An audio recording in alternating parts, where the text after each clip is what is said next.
Evangelho de João, capítulo 6, verso de 1 a 15. Diz o texto da palavra do Senhor. Algum tempo depois, Evangelho de João, capítulo 6, de 1 a 15. Algum tempo depois, Jesus partiu para outra margem do mar da Galileia, ou seja, do mar de Tiberíades. E grande multidão continuava a segui-lo, porque viram os sinais miraculosos que ele tinha realizado nos doentes. Então Jesus subiu ao monte e sentou-se com os seus discípulos. Estava próxima a festa judaica da Páscoa. Levantando os olhos e vendo uma grande multidão que se aproximava, Jesus disse a Filipe: onde compraremos pão para este povo comer? Fez essa pergunta apenas para pô-lo à prova, pois já tinha em mente o que ia fazer. Filipe lhe respondeu: 200 denários não comprariam pão suficiente para que cada um recebesse um pedaço. Outro discípulo, André, irmão de Simão Pedro, tomou a palavra: aqui está um rapaz com 5 pães de cevada e 2 peixinhos, mas o que é isso para tanta gente? Disse Jesus: mandem o povo assentar-se. Havia muita grama naquele lugar e todos se assentaram. Eram cerca de 5.000 homens. Então Jesus tomou os pães, deu graças e os repartiu entre os que estavam assentados, tanto quanto queriam, e fez o mesmo com os peixes. Depois que todos receberam o suficiente para comer, disse aos seus discípulos: ajuntem os pedaços que sobraram, que nada seja desperdiçado. Então eles os ajuntaram e encheram 12 cestos com os pedaços dos 5 pães de cevada deixados por aqueles que tinham comido. Depois de ver o sinal miraculoso que Jesus tinha realizado, o povo começou a dizer: sem dúvida, este é o profeta que devia vir ao mundo. Sabendo Jesus que pretendiam proclamar o rei à força, retirou-se novamente sozinho para o monte. Verso número 9, quando André faz uma expressão, diz: aqui está um rapaz com 5 pães de cevada e 2 peixinhos. Mas o que é isto para tanta gente? Que o Espírito Santo possa revelar a palavra dele aos nossos corações. Dentro da narrativa de milagres, particularmente para mim, esse é um dos milagres que ele aborda todas as áreas da nossa vida. É um dos milagres registrado em Mateus, Marcos, Lucas e João, cada um dando detalhes diferenciados. No primeiro domingo retrasado nós ministramos no texto de Marcos, e hoje nós falamos nesse mesmo milagre no Evangelho de João. Ele aborda todas as áreas da nossa vida. Ele fala sobre fé, ele fala sobre relacionamento, ele fala sobre organização, ele fala sobre vida espiritual, ele fala sobre relacionamento, ele fala sobre aproveitar oportunidades, ele fala sobre você confiar no Senhor, ele fala na vida financeira, ele fala na vida ministerial, ele fala sobre a vida do dia a dia, ele fala em vários aspectos diferentes. Para mim é uma sequência de pensamentos que são extremamente práticos para o dia a dia em nossa vida. Nós vamos ver que esse milagre ele é antecedido por alguns passos. Não adianta levar a vida embolada e querer chegar em algum lugar. E aí nós podemos em alguns momentos questionar: mas tem gente tudo enrolado e dá certo as coisas para ele. Tem gente tudo tumultuado e dá certo as coisas para ele. Isso é uma visão distorcida. Você está olhando apenas por fora. Você está olhando apenas um cenário externo.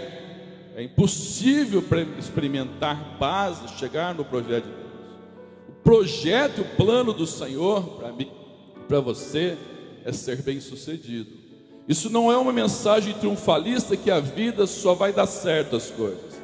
A vida tem dilemas, ela tem perdas, ela tem lágrimas, ela tem traumas, ela tem desafios, ela tem quedas, ela tem momentos que às vezes você precisa até descer para poder subir. Um dia o pastor Mário me contou uma experiência e ficou na minha mente. Ele falou: Carlinhos, nós estávamos no apartamento na casa dele lá em São Caetano. E ele começou a contar, ele falou que ele chegou numa repartição pública, muitos andares, o prédio, E uma pessoa que queria chegar a um determinado andar, ele pegou o elevador e saiu no andar errado. Só que não tinha como ele pegar daquele andar e dar sequência e subir mais um pouco. Ele precisou descer até o térreo para depois subir novamente. O pastor Mário falou que ficou aquilo na mente dele, que algumas vezes nós precisamos descer para poder subir. É fato na vida. Tem hora que para você chegar num alvo, você precisa recuar. Tem hora que você precisa retroceder um pouco. Tem hora que você precisa descer para subir. O próprio Senhor Jesus, a Bíblia diz sobre isso, que ele esvaziou-se de glória, da sua glória, e ele vestiu pele, nervos, carne humana, em pessoa. E ali ele foi homem, e não homem ele foi encontrado na forma de servo, e na forma de servo ele foi obediente ele foi à morte, morte de cruz. Pelo que Deus o exaltou soberanamente, para ele subir, ele desceu. Algumas vezes é assim. Tem hora na vida que eu e você andamos em círculo, faltando ainda um foco, uma clareza. Acontece comigo e com você. Tem momentos que nós damos um passo para frente, outro para trás. Parece que nós estamos numa esteira, correndo, que você, quer dizer, alguns correm, né?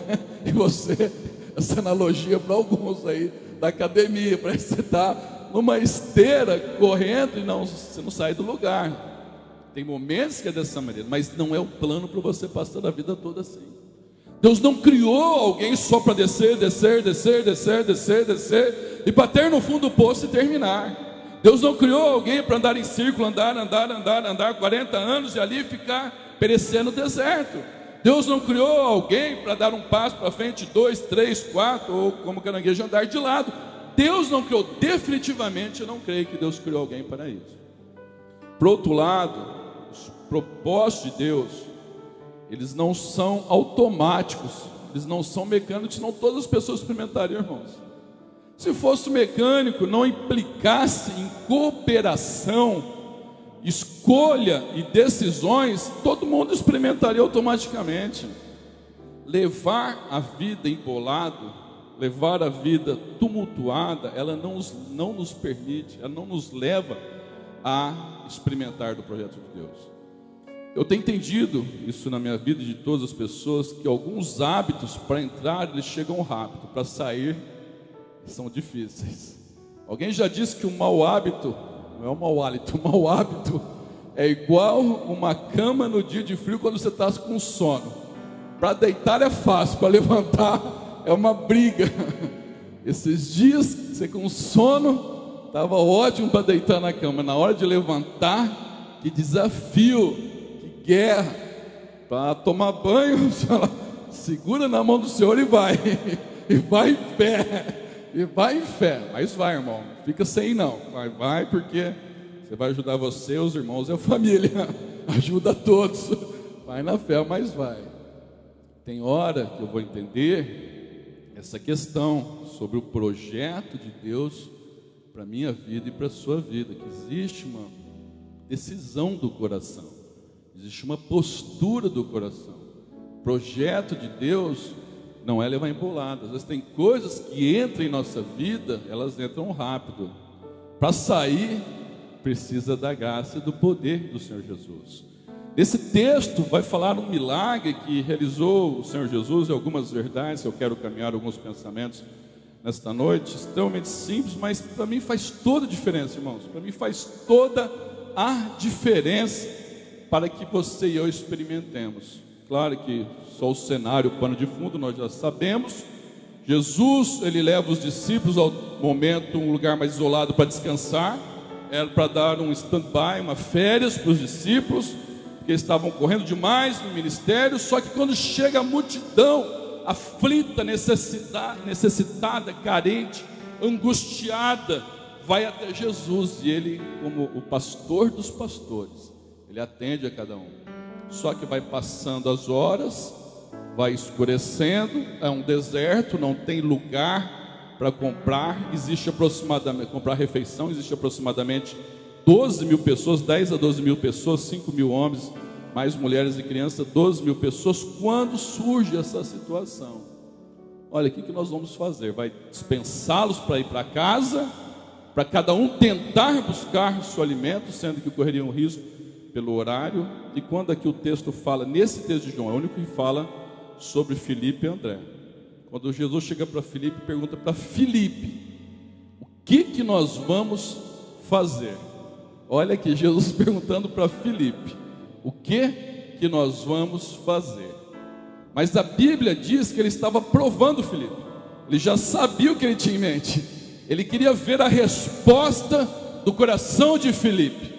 E a Bíblia dá mais um pouco a sequência, quando André, irmão de Simão Pedro, André, irmão de Pedro, vem com um garoto. O texto aqui fala rapaz.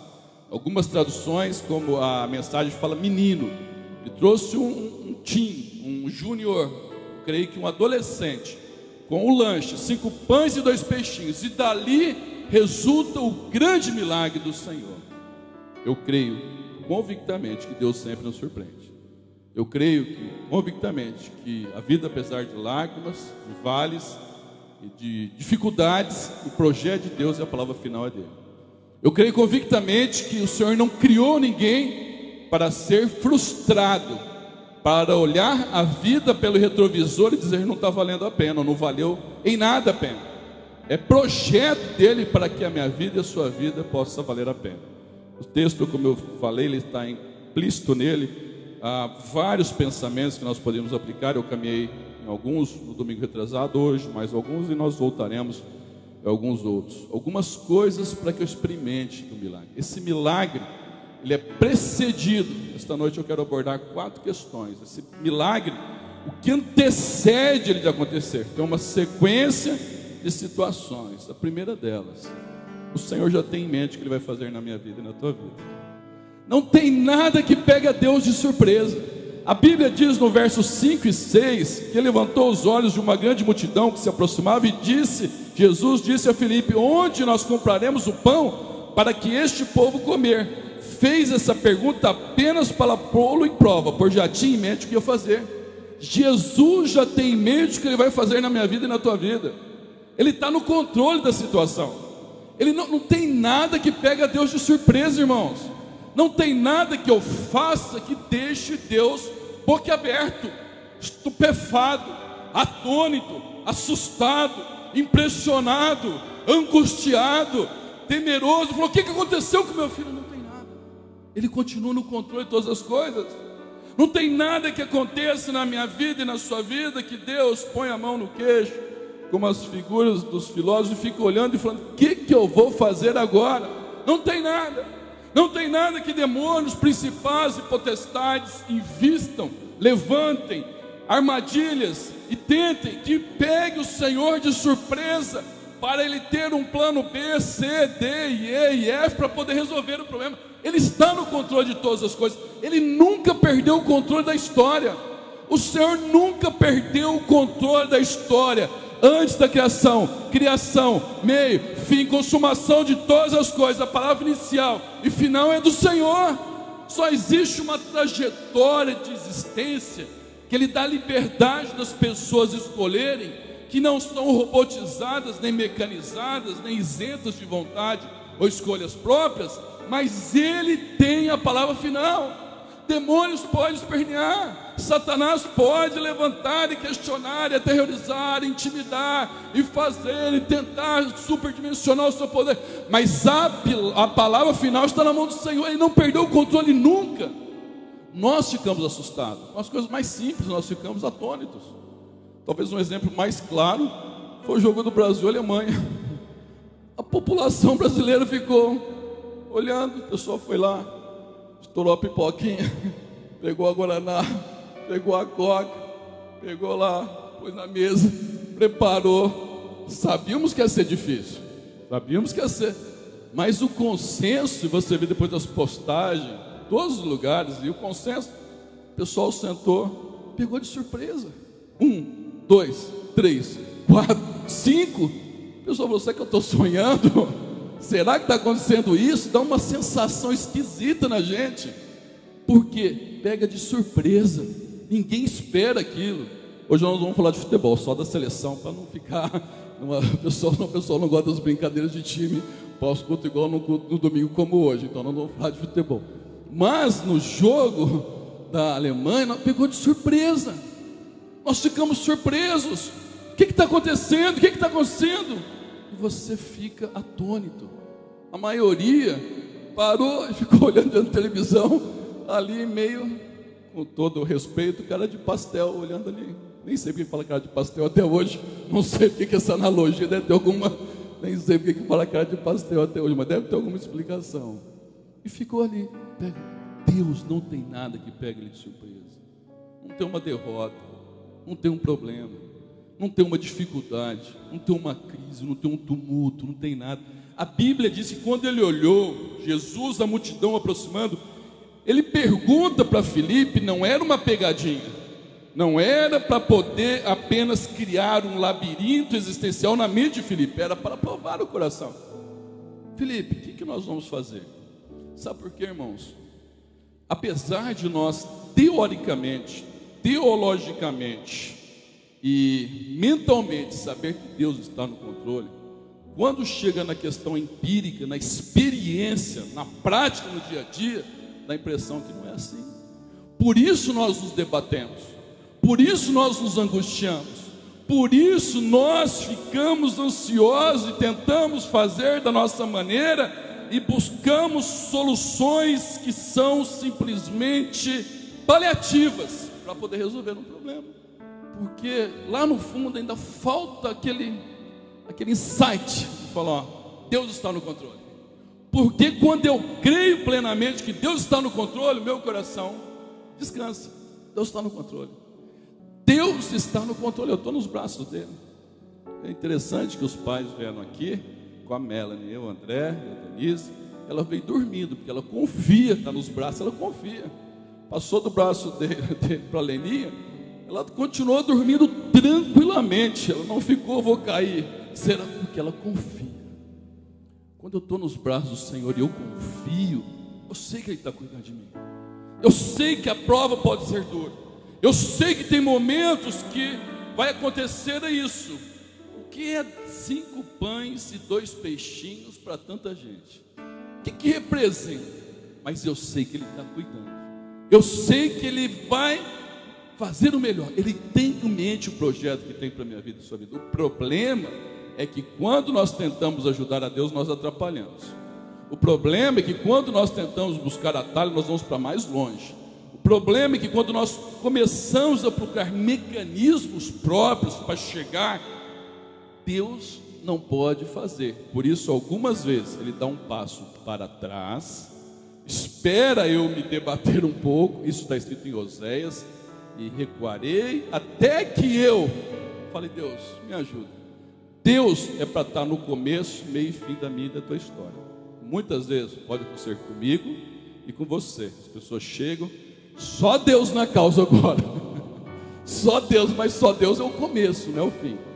Pastor, só oração agora, não tem mais o que fazer, mas oração já é o começo, não é o fim. Mas acontece conosco. O Senhor, Ele tem em mente o que vai fazer para a minha vida e sua vida. Só que tem uma coisa: Deus é o Deus de princípios. Não adianta levar embolado. Não adianta acertar um erro com outro erro e levar a vida tumultuada. O projeto que Deus olha no meu e no teu coração não é perfeccionismo, moralismo, puritanismo, uma pessoa perfeita. Se for, nenhum de nós podemos ser abençoados. Ele olha uma decisão do coração de você dar os passos, de você ir ajustando, de você ir aparando as arestas, corrigindo o curso. Você vai ver que todas as vezes na Bíblia que tentou levar embolado, não pôde chegar a algum lugar. O projeto de Deus sempre vai ser esse. Deus não esqueceu de você. Ele não perdeu o controle. O namoro não deu certo, Ele não perdeu o controle. O serviço teve uma dificuldade, Ele não perdeu o controle. Você caiu num pecado, Ele não perdeu o controle. Eu tive um problema dentro de casa, Ele não perdeu o controle. Passei uma crise financeira, Ele não perdeu o controle. Passei uma questão ministerial de sequidão, Ele não perdeu o controle. Ele tem em mente. O texto diz, o Senhor, olha aqui, Jesus, o texto diz aqui exatamente isso. Ele fez a pergunta apenas para prová-lo, pois já tinha em mente o que ia fazer. Olha para mim, por gentileza. Jesus já tem em mente o que Ele vai fazer para a sua vida e pela sua família. Ele já tem em mente, já está definido. Aí você fala para mim, mas pastor, então se já está definido, como diz o Salmo 139, que cada um dos nossos dias vão sendo escritos, então é destino, independente do que se escolha, vai acontecer. Não existe destino. Existem ação divina, escolhas humanas, que permitem o propósito de Deus cumprir ou não. É o livre-arbítrio. Porque senão seria destino, eu teria muita dificuldade de achar que foi destino uma pessoa morrer de overdose. Eu teria muita dificuldade, eu tenho muita dificuldade de entrar numa teoria de destino, de achar que uma pessoa, ela antecipou a sua vida. A Bíblia diz em Eclesiastes, sobre pessoas que antecipam a sua vida. Destino seria alguma coisa que não se tem escolha, vai acontecer independente do que eu fazer ou não fazer. Mas eu vejo que existe, Deus tem em mente, mas escolha e postura do meu e do teu coração, é a combinação para que aconteça. Segundo aspecto que o Senhor faz nesta noite, fez nesse milagre, também aplica na minha vida, sua vida. Erga os olhos, não despreze nada. Erga os olhos, não despreze nada. Está aqui verso 8. André trouxe um menino, 12 mil pessoas. 12 mil pessoas. Se você fosse fazer um recrutamento e uma seleção, você talvez iria pautar em alguns mais capacitados. André trouxe um menino. Nunca despreze uma oportunidade. Nunca despreze ninguém na sua vida. Eu comentei com o pessoal, quem viu o Johnny, produtor aqui, a barba aqui, um alargador. Se você encontrar na rua, numa rua escura, sozinho, você corre. Se você estiver sentado numa praça ali vazia, você está sozinho, o Johnny sentado ao teu lado, olha como você não pode olhar a aparência. Você fica assustado, uma barba aqui, um alargador, cabeça rapada, aquele jeitão. Aí você conversa com a pessoa amorosa, o tempo todo dando atenção, não tem nada a ver. Às vezes você olha a aparência de uma pessoa. O pastor Jorge Azo um dia contou essa experiência, fazendeiro na igreja dele. Chegou, pastor, vamos comigo comprar um carro, foi na concessionária. E o cara assim meio, lá estilo próprio, peculiar e particular dele. E o pastor Jorge todo alinhado. O vendedor deu toda a atenção só ao pastor Jorge. Olha, vem aqui, e mostrava o carro. Deu para ele experimentar, mandou entrar, fazer o test drive. E não dava atenção para o homem. O pastor Jorge deixou. Depois de um certo tempo, o pastor Jorge falou assim, ó, não sou eu que vou comprar ele, viu? O comprador é ele. Aí o cara comprou o carro. O carro, se não me engano, importado. Estava com uma sacola de dinheiro. Tirou em dinheiro, viu e falou, pagou. Tem muitas pessoas que elas perdem oportunidades porque elas não erguem os olhos para ver as pequenas possibilidades. Elas só olham o que é o macro. O que vislumbra ela é o que é o grande. É o que enche os olhos. É o que os olhos enxergam. E às vezes Deus está enxergando de maneira diferente. Por isso que a Bíblia diz que Deus usa as coisas que Deus usa as coisas fracas para confundir as fortes. Deus usa as coisas loucas para confundir as sábias. Deus usa as coisas menos prováveis para confundir as que são as mais prováveis. Deus, ele vai na contramão muitas vezes nisso. Às vezes uma pessoa tem falado continuamente, você quer ser honrado, ou quer ser abençoado, uma oportunidade que te deram pode ser pequena. Faça o melhor. Faça o melhor. Se não for tanto eu não vou, se não for dessa maneira, se não tiver, faz o melhor.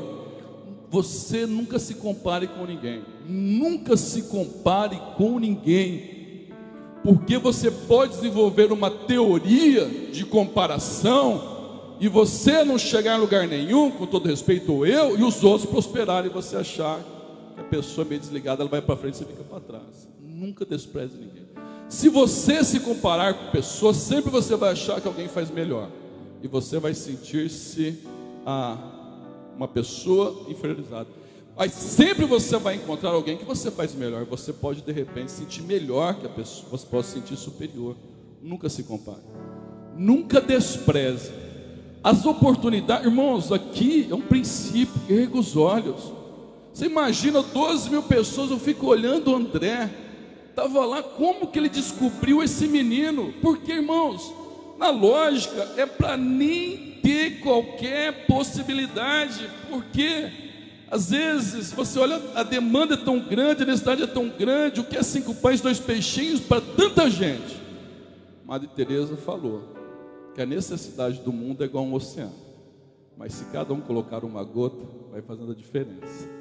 A necessidade do mundo é igual a um oceano. Às vezes Deus te coloca no ministério, você fala: Deus, quanto problema, quanta necessidade. Uma ação minha, ela vai mudar o quê? Mas uma ação sua, uma do outro, uma do outro, uma do outro, ela faz grandes coisas. Mas Deus, a minha vida está tão embolada, está tão tumultuada, está tão confusa, está tão ali complicada, que uma ação pequena para começar a desenrolar vai produzir o quê? Ela é um passo, é uma primeira oportunidade que Deus te dá. Isso se aplica em todas as áreas, irmãos. É na vida profissional, na vida espiritual, na vida ministerial. A questão é, só usando um exemplo, no livro Conhecer Jesus é Tudo, do Alexandre Bullion, chileno. Ele era escoteiro, já contei várias vezes essa experiência na igreja. Ele era escoteiro e um dos projetos, eles iam passar a noite na mata e ele se perdeu. Ele se perdeu dos companheiros, ele precisaria dormir na mata para poder no outro dia encontrar a trilha e poder sair como escoteiro. E ele ficou angustiado, porque então ele entendeu, ele sabia das técnicas do escoteiro, de fazer a fogueira para aquecer e afugentar os animais. Só que estava umedecido aquele dia. E ele pega então alguns gravetos, pega alguns matos secos e coloca jeito de uma maneira. E ele tem uma caixa de fósforo, ele comentando no livro, que ele pegou o primeiro palito e nada, aquele palito de fósforo que você bate, que mais precisa, só saiu a cabeça, nada. Onde chegou o último, ele falou que aí ele estava já apavorado, ele falou que ele pegou o último palito. Aí ele falou assim, que ele parou antes de acender e orou ao Senhor, ele falou: Deus, por favor, abençoe que esse possa acender essa fogueira. E ele falou que ele bateu o fósforo e só saiu uma faísquinha, que pegou no matinho seco, mas pequenininha, mas bem pequenininha. Ele falou que ele colocou a mão em volta e começou a soprar devagar. Esse sopra forte apagava, e foi. De repente ele falou que tinha uma fogueira. Aí ele dormiu tranquilamente, ou pelo menos tentou dormir. No outro dia clareou e ele saiu da mata. Tem momentos na minha e na sua vida que é uma faísca só. Tem hora que o coração na vida espiritual está tão árido, você, não estou sentindo nada, parece que Deus está distante. Surge uma faísquinha, quase que imperceptível, mas você permite que o Espírito Santo sopre, daqui a pouco tem uma fogueira novamente.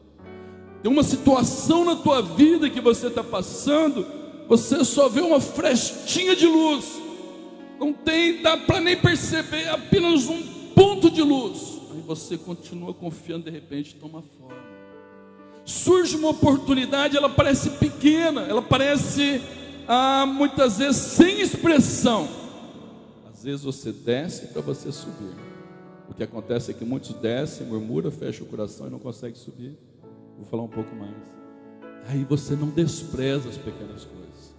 Aquilo que Deus colocou para você fazer na vida profissional, faça com alegria, com excelência, para Ele honrar a tua vida. No ministério, a maioria dos homens que foram usados por Deus, eles foram forjados e preparados nos bastidores. Não tinha ninguém vendo. Davi só venceu Golias porque ele foi lapidado ali no campo, onde não tinha holofote, não tinha aplauso, não tinha plateia, não tinha avaliação, não tinha feedback, não tinha nada para alguém trocar ideia, tinha ele e Deus vendo. Foi ali que Deus forjou ele para vencer o gigante. Muitas vezes Deus coloca um ministério na tua mão.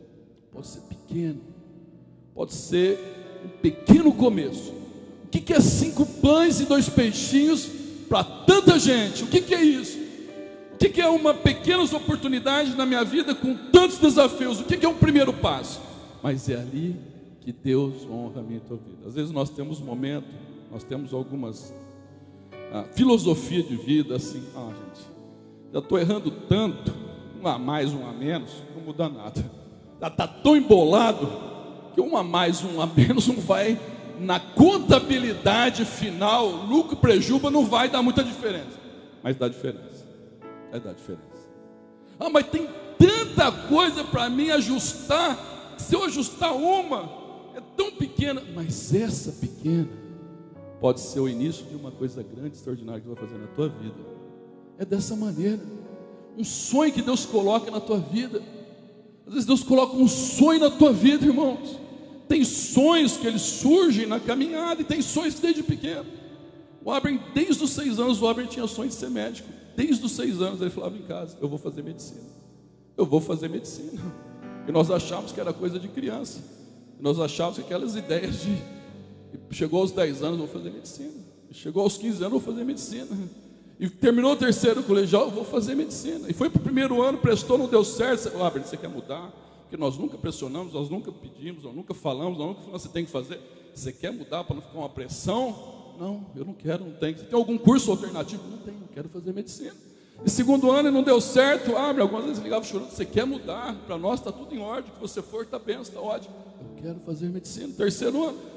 Agora, e se fosse o 4º, 5º, e quantas vezes eu tinha falado para ele: nós vamos com você até onde você precisar ir. Enquanto eu tiver fôlego, nós vamos junto. O dia que não tiver fôlego, eu te aviso. O dia que já não tenha mais, mas enquanto tiver, você... Às vezes é um sonho pequeno que Deus coloca na tua vida, Deus transforma em algo grande. Mas pode ser qualquer área. Aquilo que Deus colocou na tua vida para ser instrumento de transformação. Irmãos, esta noite é um chamado para ministério. Às vezes Deus te dá oportunidades, pode parecer pequenas, mas essas oportunidades se transformam em coisas grandes para o reino e para o projeto de Deus. Olha aqui, Jesus, ele ergueu os olhos. Não despreze. Você que tem uma empresa, nunca despreze ninguém. Você que está no ministério, nunca despreze ninguém. Você nunca, porque Deus frequentemente me prega uma peça. Às vezes eu dou uma olhada assim e falo: será que vai ser alguma coisa? A pessoa abre a boca, eu fico envergonhado. Mais de uma vez já aconteceu isso. Eu chegar no lugar, você olha a fachada, você olha o jeitão da madeira, você fala: sei não. Aí você acha que você é melhor, que a tua teologia é melhor, que a tua pregação é melhor. Mais de uma vez eu já me pego uma peça. A pessoa abre a boca, eu termino envergonhado. Falei: pelo amor. Porque às vezes nós temos uma tendência de avaliar e não olhar aquilo que como Deus olha. 3º aspecto, e aqui para mim é um dos princípios mais importantes, fundamentais, dentro de vivência com o Senhor: ofereça o melhor, irmãos. Para mim esse princípio ele é imutável, sempre ofereça o melhor. Aqui o texto do versículo 9 diz que o rapaz, o menino, ele tinha 5 pães e 2 peixinhos. Muita coisa? Não, mas era o melhor que ele tinha. Era o tudo que ele tinha. Irmãos, no reino de Deus, ofereça o melhor. Eu ofereço o melhor. A igreja do Brasil, ela não tem crise de crescimento hoje. A igreja do Brasil, ela cresce. A igreja do Brasil teve alguns 30 anos atrás que ela era pequena, minoria da minoria. Ela cresceu, e ela cresceu, e ela cresceu. A igreja evangélica cresce até o ponto de fazer-se projeções de alguns anos chegar a 50% da população do Brasil. Coisas que algum tempo atrás era praticamente impensável. Só que eu vejo uma questão, não só eu, e todos os líderes que conversam, e também aplico isso na minha vida, é esse processo de oferecer o melhor ao Senhor. Eu sei que não é o teu caso do que eu vou falar aqui agora. Pode ter certeza que talvez o que eu vou falar agora a pessoa nem veio no culto hoje. Briga com o namorado, o primeiro da lista a ficar de fora é Deus. Dá um problema financeiro, o primeiro da lista a ficar de fora é Deus. Dá uma crise de saúde, o primeiro da lista a ficar de fora é Deus.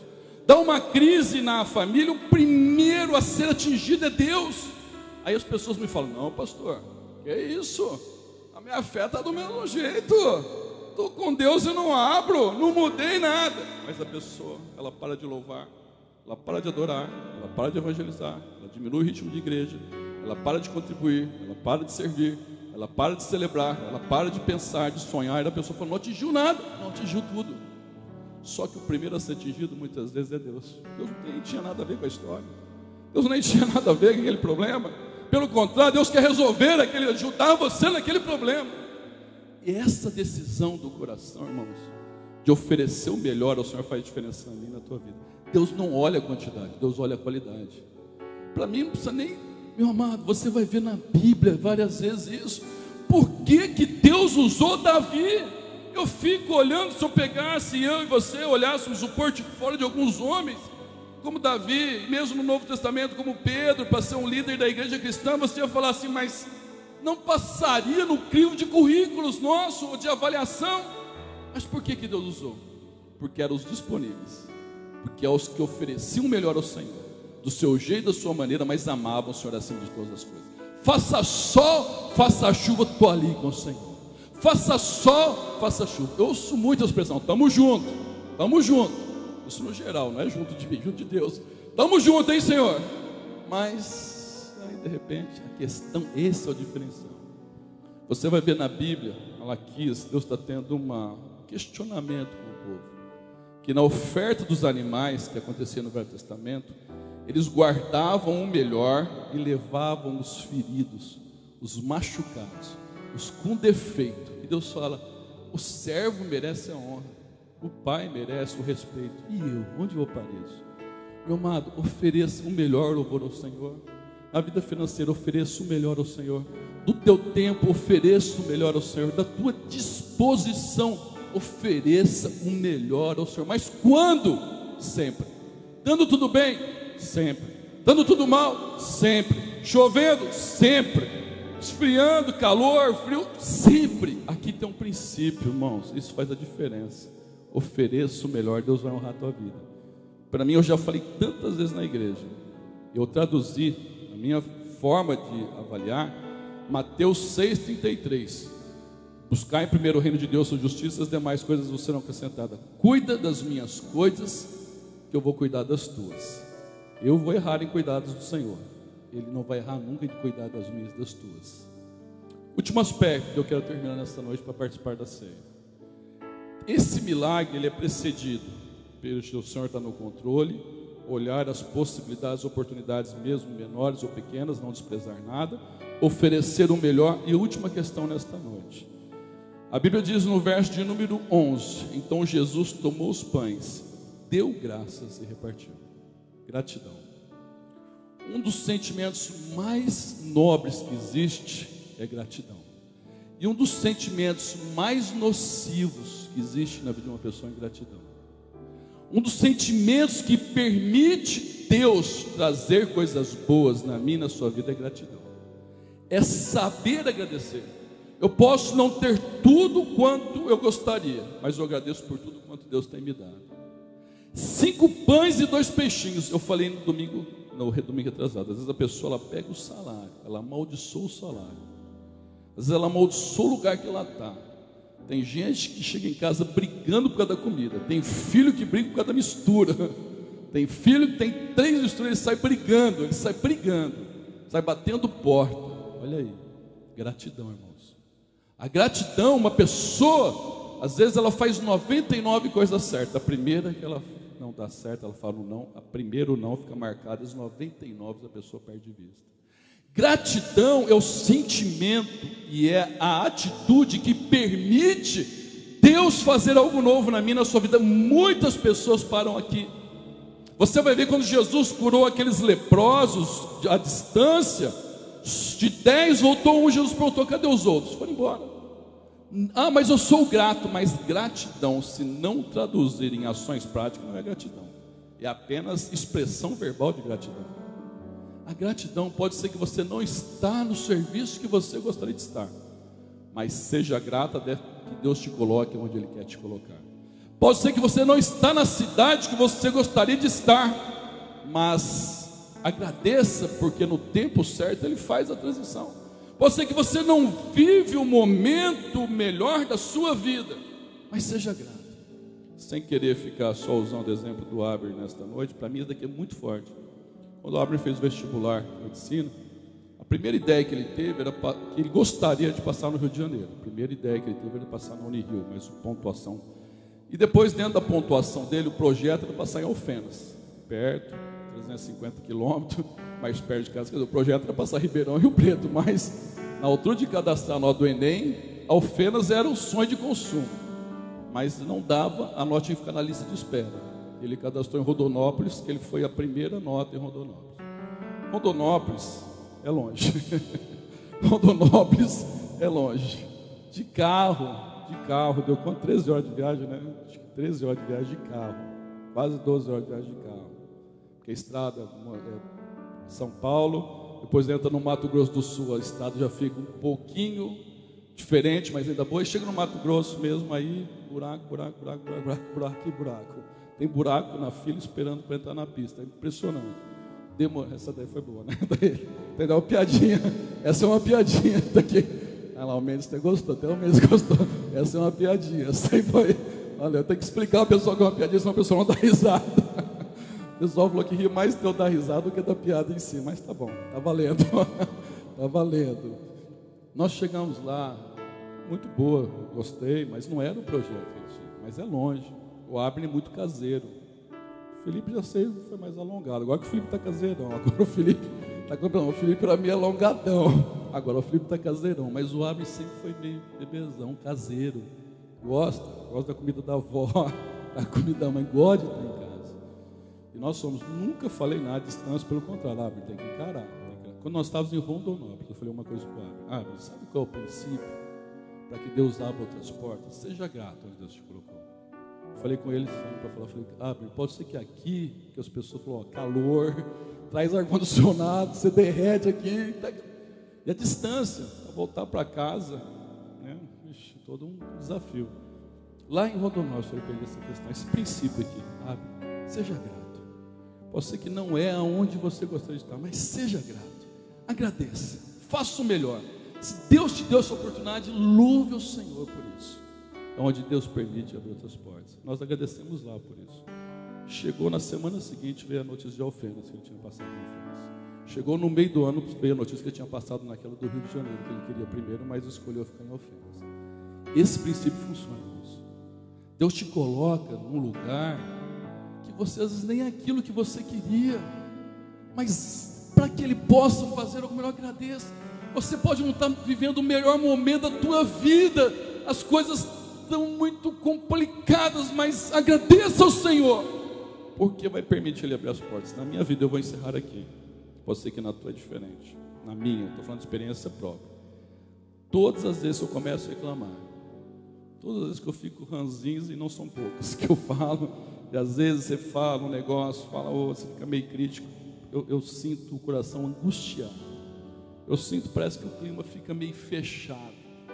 Eu não fico bem, eu fico enroscado, parece que as ideias ficam embotoadas. Na minha vida, pode ser que na tua é diferente. Todas as vezes que eu começo a entrar num processo de fala e reclame, questione, vai, eu sinto que vai o coração secando e fica meio esquisito. Aí quando você dá uma parada, quieto, fala, Deus, eu vou te agradecer, misericórdia, Pai, eu vou só agradecer. Aí as coisas começam a engrenar e acontecer. Ele agradeceu, obrigado, Senhor. Obrigado. E ali o Senhor multiplicou e fez um milagre. Nós vamos orar neste momento. Os irmãos do louvor podem vir à frente. Os irmãos que vão nos auxiliar em servir a ceia também, por gentileza. Nós vamos orar neste momento como igreja. Em nome de Jesus. Você vai orar ao Senhor. O Senhor já tem em mente. Ergue os olhos. Ofereça sempre o melhor. E a gratidão permite que as coisas aconteçam. Eu sei que você não é uma pessoa ranzinza. Eu sei que você é uma pessoa grata. Impressionante, né? O ser humano faz sol e mas que sol, hein? Como é chover, essa chuva não para.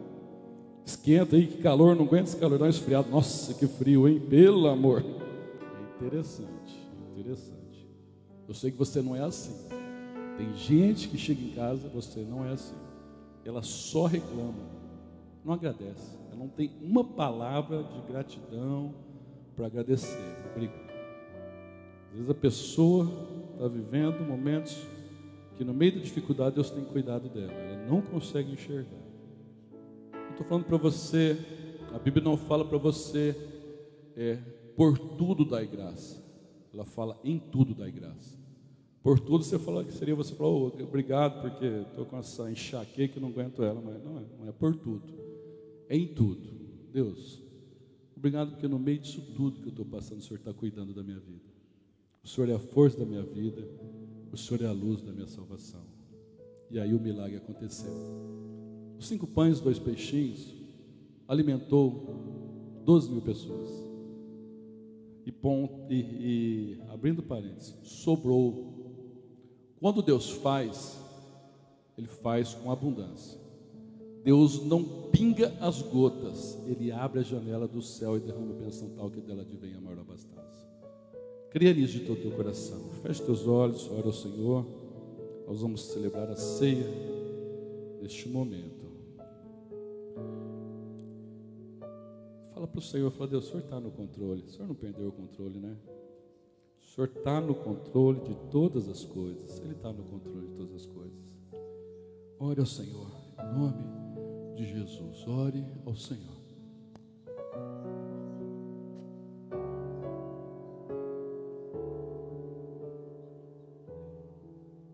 Eu vou pedir que o Hamilton e a Silvinha, da Fazenda Santa Helena, venham nos ajudar a servir a ceia. Vem aqui, Hamilton e Silvinha, por gentileza.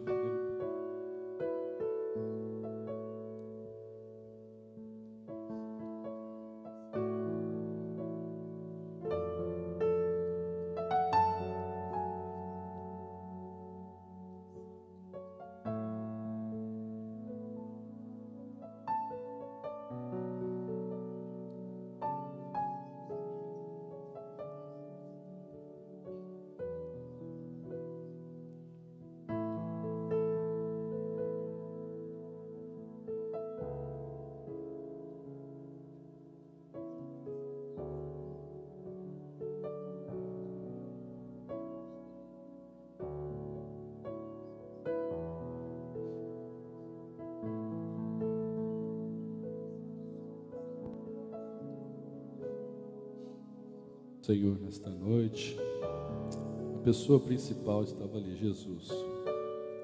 O que é? Foi a pergunta feita. Pergunta feita. Aqui está o rapaz, com 5 pães cevados e 2 peixinhos. Mas o que é isso para tanta gente? Tem pessoas que se sentem tão inferior. Quem sou eu para ajudar alguém? Quem sou eu para ser alguma coisa nas mãos de Deus? Quem sou eu para ser alguém na vida? Quem sou eu? O que é 5 pães e 2 peixinhos para tanta gente? Algumas pessoas dizem: eu não tenho, nem sei o que fazer para ajudar alguém. Mas oferecido o melhor ao Senhor, Ele vai honrar a minha e vai honrar a sua vida. Em nome de Jesus, Ele vai nos honrar segundo o poder e segundo o querer dEle.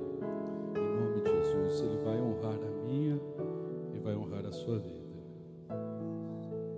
Agradeça ao Senhor. Ele tem em mente, Ele não perdeu o controle. Não despreze pequenos começos e pequenas iniciativas. Ofereça o melhor, irmãos. Peço ao Senhor para você ter uma gratidão no coração, elas traduzirem em prática. Em nome de Jesus. E tendo dado graças. E tendo dado graças. Em nome de Jesus. A Bíblia diz: examine o homem a si mesmo. Coma deste pão e beba desse cálice. Você vai examinar a si mesmo nesta noite. Colocar a sua vida diante dele. Em nome de Jesus. Quem deve participar da ceia? Quem já tomou uma decisão em relação a Jesus. Aquele que já foi batizado na fase adulta, testemunhando publicamente da sua fé em Cristo Jesus, está em comunhão com o Senhor e com a igreja a qual congrega. Sonda o teu coração e coloque-se diante do Senhor para você participar com gratidão e alegria, em nome de Jesus. Aqueles que vão participar da ceia, por gentileza, coloque-se em pé e após receberem os elementos, sentem-se para nós participarmos todos juntos, por favor. Amém. Pode servir, por gentileza. Podem os irmãos servir.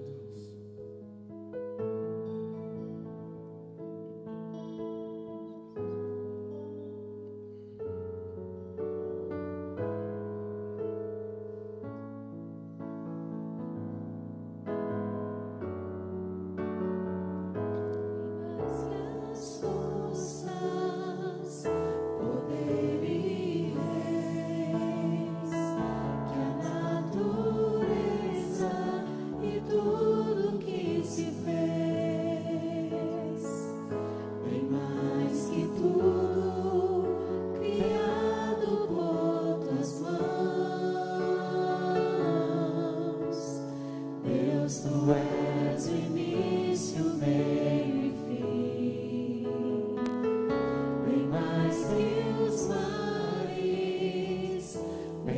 mais que o sol e as maravilhas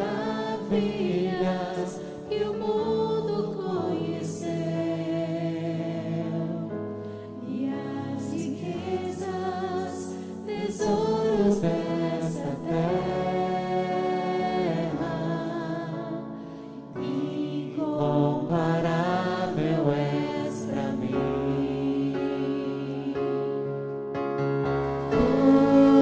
Por amor, sua vida entregou, meu Senhor. Humilhado foi como a flor machucada no jardim, morreu por mim, pensou em mim, me amou.